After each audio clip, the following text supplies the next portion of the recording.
जाओ अंतराय हो गया।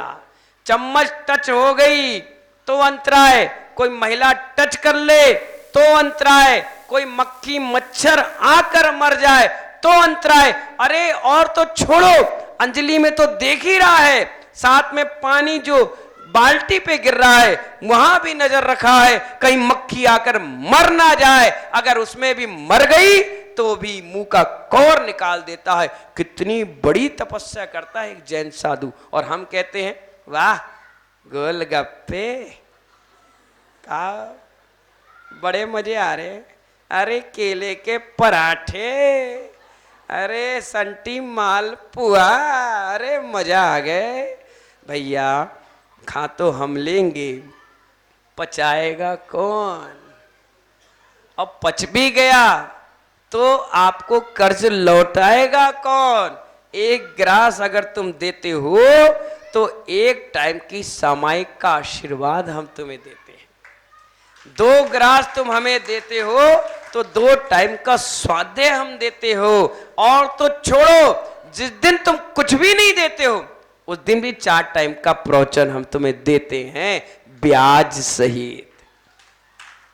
कभी देखा है उपवास हो तो दरवाजे बंद करके कोई बैठे हो? बाबा तुम बैठे थे 9 दिन में, क्या कर रहे थे? साधना कर रहे थे। इसलिए कर रहे थे कि जिसने 9 दिन पहले आहार दिया उस आहार से हमने 9 दिन तक निर्जल उपवास किया।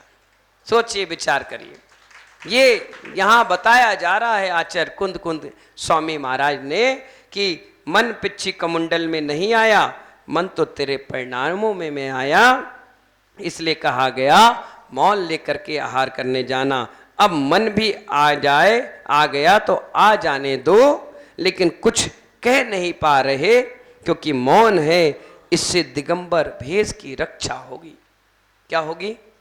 कोई ये नहीं कहेगा कि महाराज जी ने इशारा करके मांगा। कोई ये नहीं कह सकता कि महाराज मांग मांग कर खा रहे थे। कोई ये नहीं कह सकता कि महाराज को नमक कम लगा तो मैंने ऊपर से दे दिया। एक बार मैंने एक साधु को देखा, नमक नहीं था तो उन्होंने इशारा किया डाल दो। मैंने उसी दिन से नियम ले लिया कि आज के बाद नमक ऊपर से नहीं लूँगा, नहीं लूँगा तो नहीं लूँगा। आपने आहार दिया, मैंने ऊपर से नमक लिया, घी लिया, नहीं लिया, मेरा आजीवन त्याग है। कई बार ऐसा भी होता है कि हम चौके में गए, रविवार का दिन था तो महाराज का नमक का त्याग रहता है, तो लोगों ने बिना नमक की चीज़ बना ली, हमारा त्याग नहीं था तो मैं ऐसे ही लेकर के आ गया। और कई लोगों ने कहा अरे नमक नहीं डला है, हम ऊपर से डाल दें। मैंने कहा मेरा आजीवन त्याग है, बिना नमक का ही आहार लेकर आया।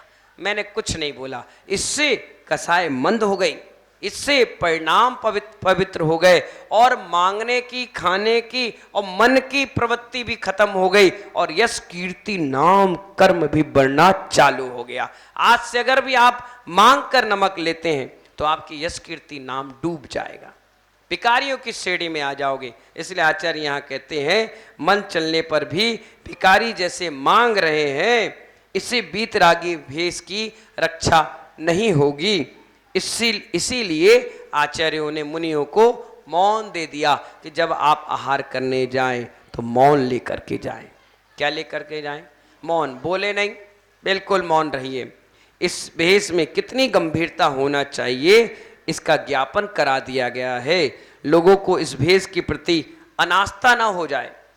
आस्था है सबकी कि महाराज जी नहीं बोलते, नहीं मांगते, नहीं इशारे करते, इसीलिए आपकी श्रद्धा है। और अगर आप इशारे करके मांगेंगे, खाएंगे तो नास्ता लोगों के प्रति पैदा होगी।